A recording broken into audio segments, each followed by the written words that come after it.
नमस्ते, अभिवादन आपका इनोसेंट इन्वेस्टर के इस नए वीडियो में आपके लिए डिस्क्लेमर। दोस्तों, एक सवाल हमने आपसे पूछा था, 12,000 लोगों ने इसमें पार्टिसिपेट भी किया था कि गिरावट में आप कौन सा स्टॉक खरीदोगे। मैंने एक रेट भी दिया था, उस रेट के सामने आपके स्टॉक का नाम भी लिखा था। बहुत सारे लोगों ने रिलायंस को प्रेफर किया था, 1850 पे खरीदेंगे। लगभग 2-4% ऊपर नीचे आपको रिलायंस मिल रहा था 1850 के आसपास। क्या आपने खरीदारी करने की कोशिश की है इन्वेस्टमेंट पर्पज़ से? क्योंकि जब मैंने ये सवाल पूछा था, मेरा जो मोटिव था, मैं आपको इन्वेस्टमेंट के लिए तैयार कर सकूं उस तरीके से कि आप औने पौने रेट्स पर कम से कम स्टॉक ना खरीदो। आईआरसीटीसी 2000 के ऊपर सबको खरीदना था, रिलायंस सबको 2200-2300 पे खरीदना था। इसलिए मैंने ये सवाल पूछा था कि आप सब इंतजार करना सीखिए, और इंतजार का फल मीठा होता है। आप देख लीजिए रिलायंस ठीक ठाक रेट पे आपको मिल रहा है या नहीं। अभी आपको चार्ट भी दिखाएंगे। आईआरसीटीसी 1650 क्या 1550 पे मिल रहा है। एसबीआई 325 क्या 320 315 पे भी हो सकता है मिल जाए।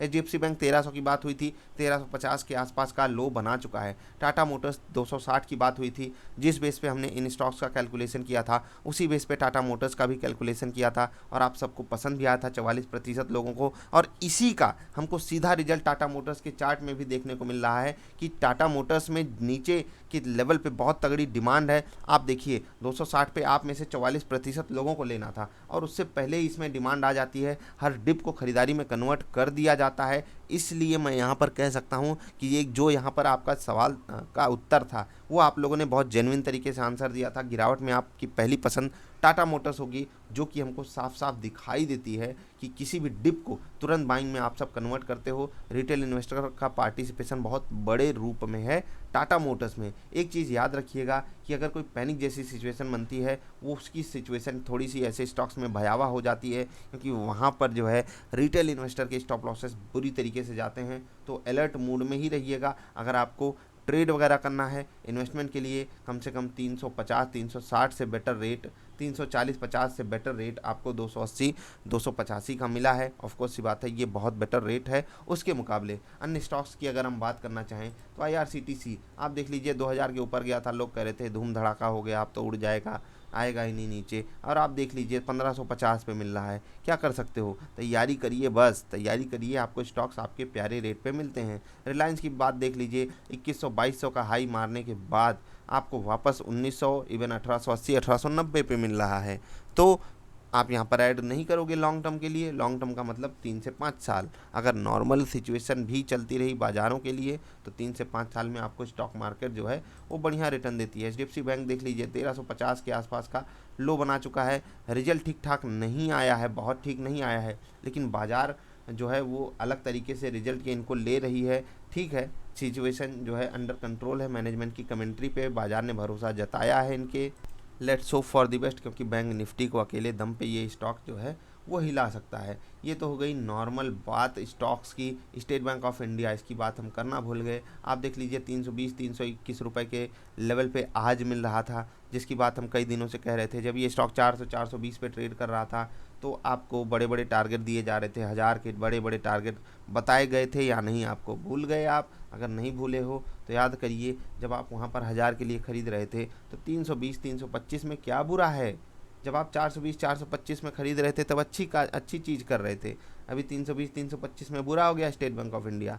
ये दोगलापन है, ये नहीं चलेगी बात, ठीक है? तो होशियारी दिखाइए, समझदारी दिखाइए।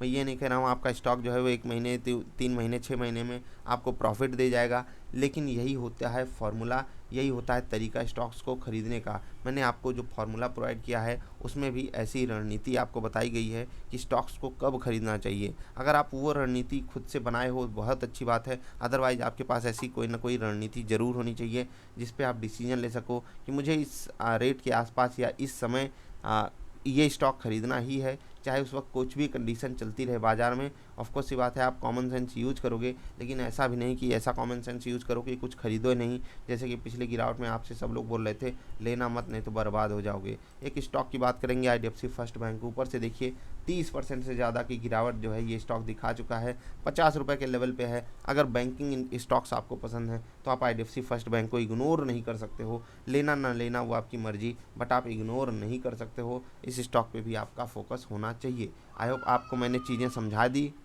और आप इन्वेस्टमेंट का डिसीजन जो है वो सोच समझ कर लोगे। बाज़ार में छोटी बहुत रिकवरी आ रही है, उसका हम साफ साफ यहाँ पर रिजल्ट भी देख सकते हैं कि स्टॉक खुले नीचे गए और वहाँ से एक ग्रीन कैंडल बन रही है, जबकि प्राइस नेगेटिव है फिर भी कैंडल जो है वो ग्रीन है। ये एक अच्छा संकेत है कम से कम हमारी बाज़ार के लिए, जिसके सामने कोविड की बहुत भयंकर सिचुएशन पड़ी हुई है। इसीलिए मैं आप लोगों से भी रिक्वेस्ट करूंगा, खुद को सेफ रखिए। ग्लोबल मार्केट से हमको पॉजिटिव संकेत मिल रहे हैं, सारी चीज़ें हमारे कंट्रोल में होती। अगर कोविड हमारे कंट्रोल में होता, कोविड को अगर हमने कंट्रोल कर लिया तो हम ऑल टाइम हाइज मानने के लिए बड़ी जल्दी तैयार हैं, क्योंकि दुनिया भर की बाज़ारों में बढ़िया तेज़ी है। इससे पहले वाली वीडियो में मैंने आपको समझाया था। तो बस यही थी वीडियो। आई होप आप अपने आप को सुरक्षित रखोगे, अपने आसपास के एनवायरनमेंट को भी सुरक्षित बनाकर रखोगे।